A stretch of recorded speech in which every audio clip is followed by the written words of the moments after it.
और जो ये कहते हैं कि रफुल यदैन की हदीसें मनसूख है, मैं चैलेंज देता हूं कि साबित करके देखिए।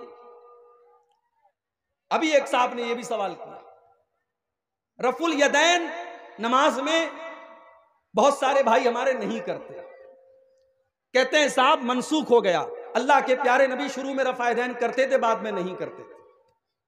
भाई क्यों मनसूख हो गया? जवाब मिला कि पहले लोग अपने हाथ के नीचे बुत, बगल में बुत छुपा करके नमाज पढ़ते थे, तो रुकू के पहले रफा यदैन करवा दिया जाता था ताकि बुत गिर जाए। मेरे प्यारे साथियों, बड़े अदब से कहना चाहूंगा, बड़े प्यार से कहना चाहूंगा, आपको रफुल यदैन नहीं करना है, आप मत करो।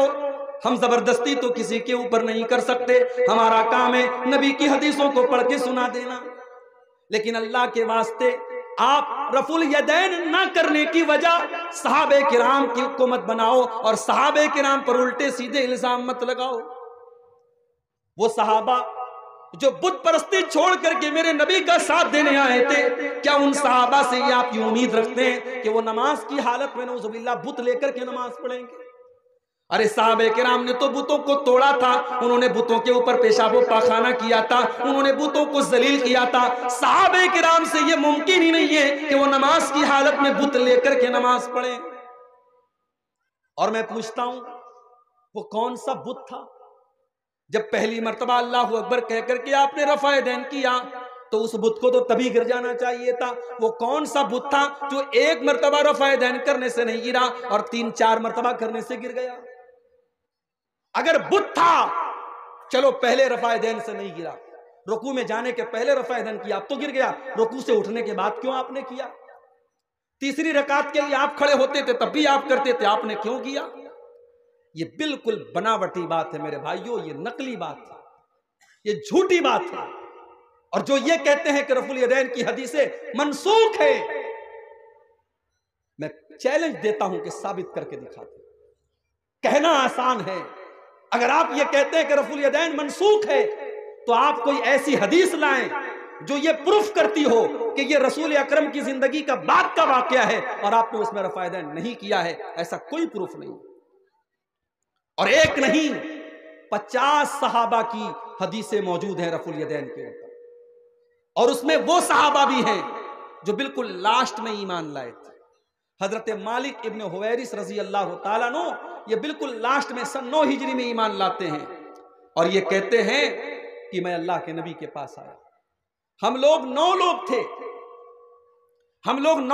और हम लोग अल्लाह के नबी के पास दीन सीखने आए थे, और हम चंद नौजवान लोग थे जो नबी के पास दीन सीखने आए थे। मेरे नौजवानों, अगर अपने फैशन परस्ती से आपको थोड़ी फुर्सत मिले, ये बंदरों के जैसा बाल रखने से थोड़ी फुर्सत मिले, ये गले में उल्टे सीधे लॉकेट पहनने से थोड़ी फुर्सत मिले, तो अपने इलाके के उलमा से के पास जाओ और उनसे दीन सीखो। ये सहाबा का तरीका है, वो उलमा के पास जाते थे, उनसे दीन सीखो। साल में एक बार जलसा करा लेना और उलमा को अपने पास बुला लेना, ये दीन सीखने का तरीका नहीं है। दीन सीखने का तरीका ये है कि आप उलमा से बराबर टच में रहें, उलमा से कांटेक्ट में रहें, उलमा से पूछते रहें, अपने दीन के मसाइल को हल करते रहें।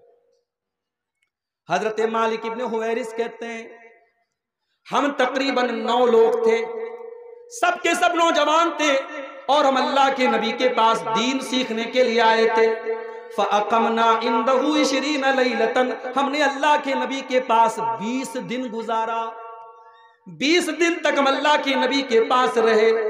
हम शादीशुदा थे, हमें अपनी बीवी की याद आने लगी, अपने बच्चों की याद आने लगी। अल्लाह के प्यारे नबी बड़े रहम दिल थे, बड़े मेहरबान थे। आप सहाबा के जहन को पढ़ लिया करते थे, सहाबा का चेहरा देख करके आप उनके दिल की कैफियत को समझ जाया करते थे। आप समझ गए हम शादीशुदा लोग हैं, हम बाल बच्चे वाले लोग हैं, हमें अपने घरों की याद आ रही है, अपने बीवी बच्चों की याद आ रही है। आपने फरमाया, ऐ मेरे सहाबा, आप लोग मेरे पास 20 दिन तक रहे, आपने दीन सीख लिया, अब जाकर के आप अपने घर वालों को जाकर के दीन सिखाइए।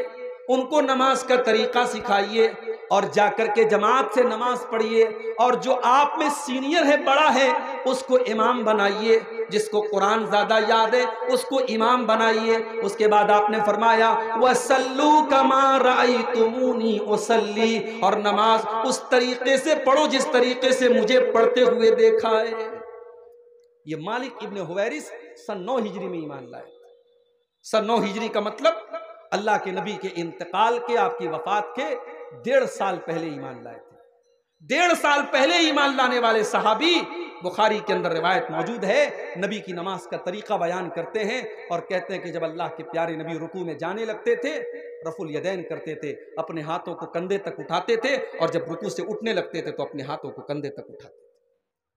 तो मेरे भाई, दीन आपकी मनमानी का नाम नहीं है, दीन मेरी मर्जी का नाम नहीं है, दीन इत्तिबा का नाम है, दीन नबी के तरीके पर चलने का नाम है।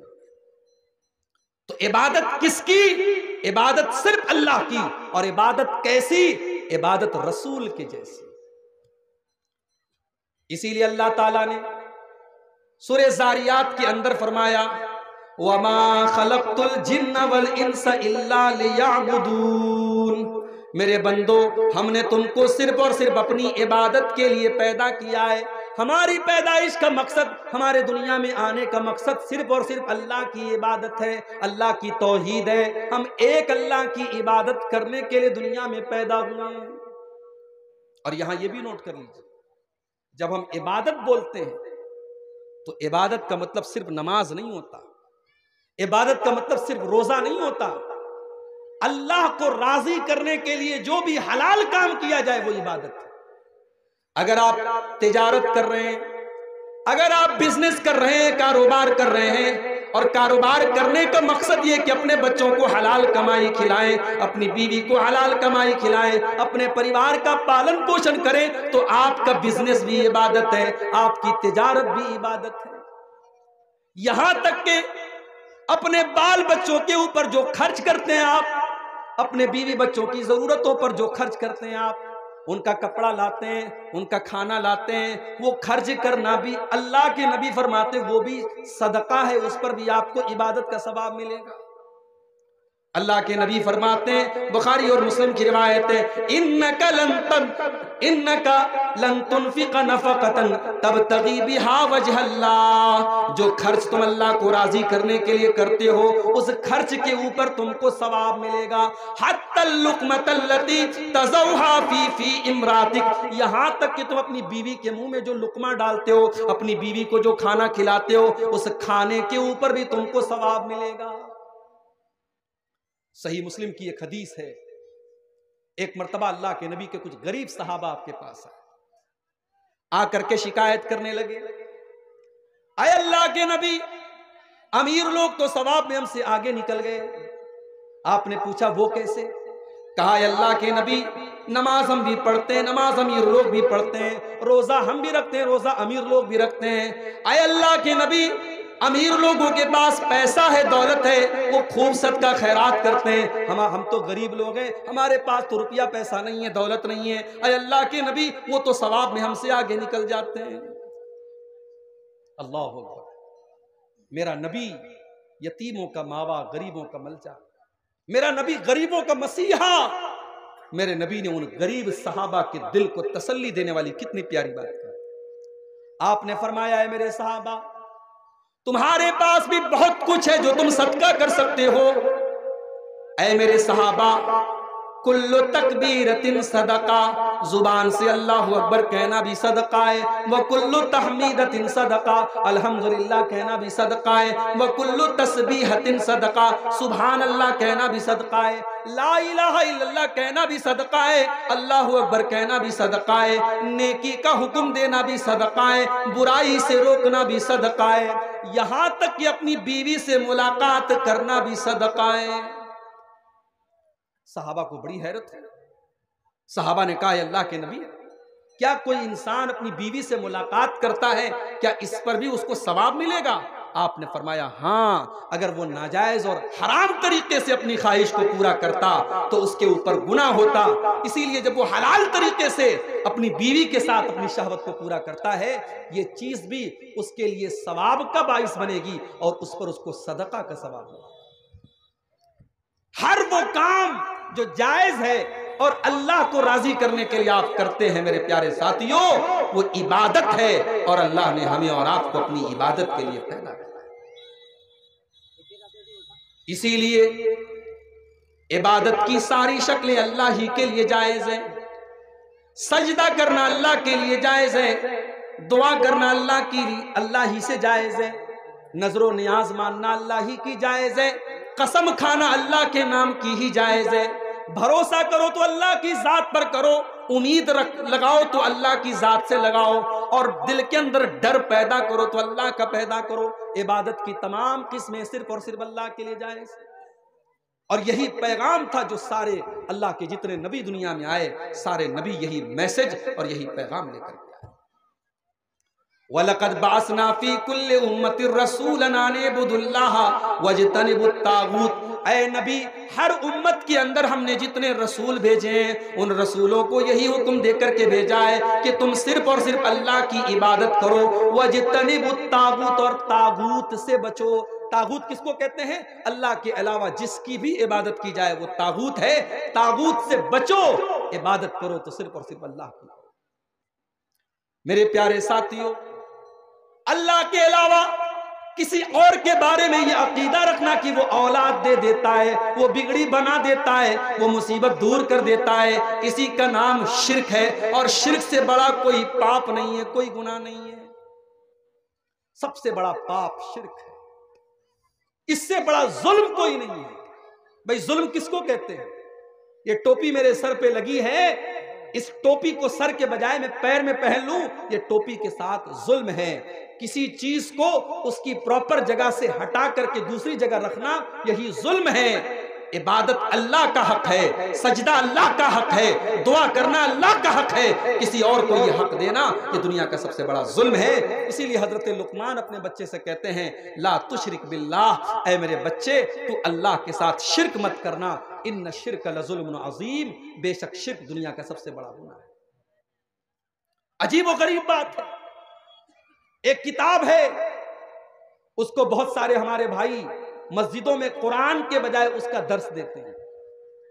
उनकी मस्जिद में चले जाओ, कुरान का दर्स दे दोगे तो गुनाह हो जाएगा, मगर हाँ एक आलिम की लिखी हुई किताब जिसमें उल्टे सीधे वाकयात, ज़ईफ और मौजू रिवायतें भरी पड़ी हैं, उस किताब को उन्होंने कुरान से भी ऊंचा दर्जा दे दिया है। उसको हर नमाज के बाद पढ़ा जाता है। कुरान का दर्स देंगे, आपको मस्जिद से निकाल दिया जाएगा।